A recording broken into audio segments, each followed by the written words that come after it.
exercise. Give me the book, please. As I gave my kids a task, each one of them, there are 4 of them, they read 5 pages per day. And when they come back, they first of all read or summarize what they read. And then each and every one of them then speak through some talking points of what they learned or what they are picking up from those pages that they would have read. So I'm glad to say that this is the first day. It's been very successful. And I think we're going to agree with each other here that we'll spend the last minutes of our day before we all resign to bed to do that. Reading is very important. And this book is very ideal for everyone, but especially for young people, which are the people that are really in this room right now. Today, I made up my own bed. Yes. I made up my own bed. I woke up, I'm the last to wake up, and I made my own bed. Normally, I call you guys to come make up my bed. Or I just walk out of the room, then see when I come back later when I want to sleep. So I made up my own bed. Because why? I came across somebody yesterday, a general of the United States Army. I didn't pick up his name. He said, life is about accomplishing small tasks that matter. And he says the first task of the day is to make up your bed. If you can make up your bed, it means your day is gonna go, and it's a promise that you're gonna come up to a made up bed, you're gonna have a wonderful sleep. So small tasks. This book is saying is about becoming the best version of ourselves. It's not one big task. It's made up. Becoming a best version of yourself is made up of small tasks, done well, executed efficiently, carried out properly. And if you train yourself to do that as a routine every day, to accomplish small tasks, the way you would have already identified what's your purpose. We said you have no control of the continent where you were born. You had no control of the color of your skin you were born in. You had no control of the language you speak. You had no control of your background. All these things, they came by birth. But you have definitely some leverage, some control over your destination. And the first point, the biggest revelation of oneself that one can have is a revelation about yourself. Who are you? Why am I here? Where am I going? And then you get to that destination by accomplishing small tasks every day. That builds up to that destination. When people finally see a big thing, you did not just accomplish one big thing in a go, but you accomplish small little tasks every day. So identify that. What are those tasks that you are going to accomplish every day towards the goal of becoming the best version of yourself? And this is not prescribed for everybody. It's you. Who are you? What are you going to be? Forget about your background. Don't let your background weigh you down. But let your background be the propensity or the manure or the fertilizer that pushes you to change things for your life. So thank you so much. I think it's a good book. So tomorrow we'll do again. Becoming the Best Version of Yourself by Reginald L. Bullock.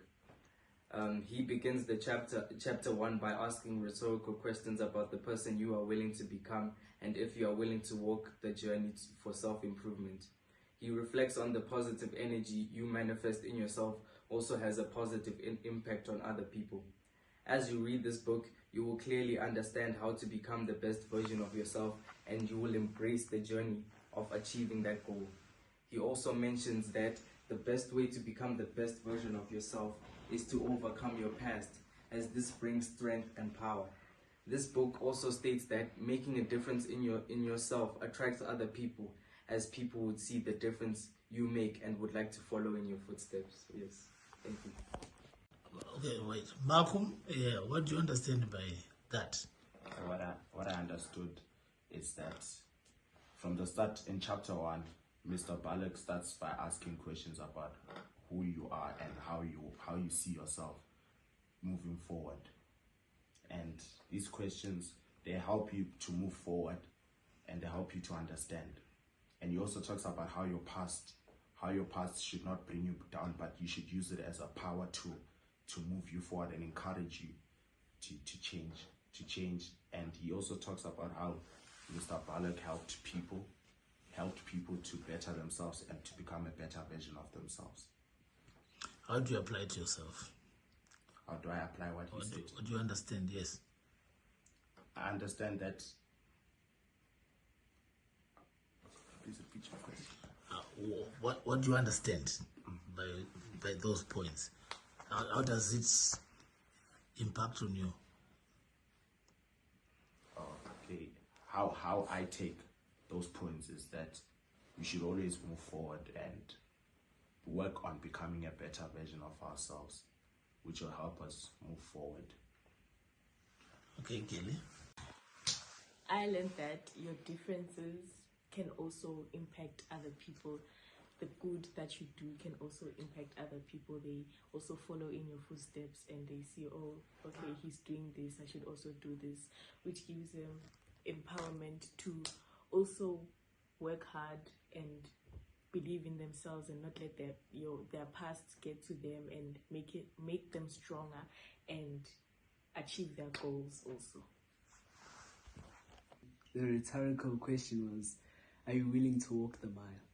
And to me, it impacted me as like, since I love football so much and I want to become a professional footballer, I thought about that because like being a footballer is very hard. It's very extreme.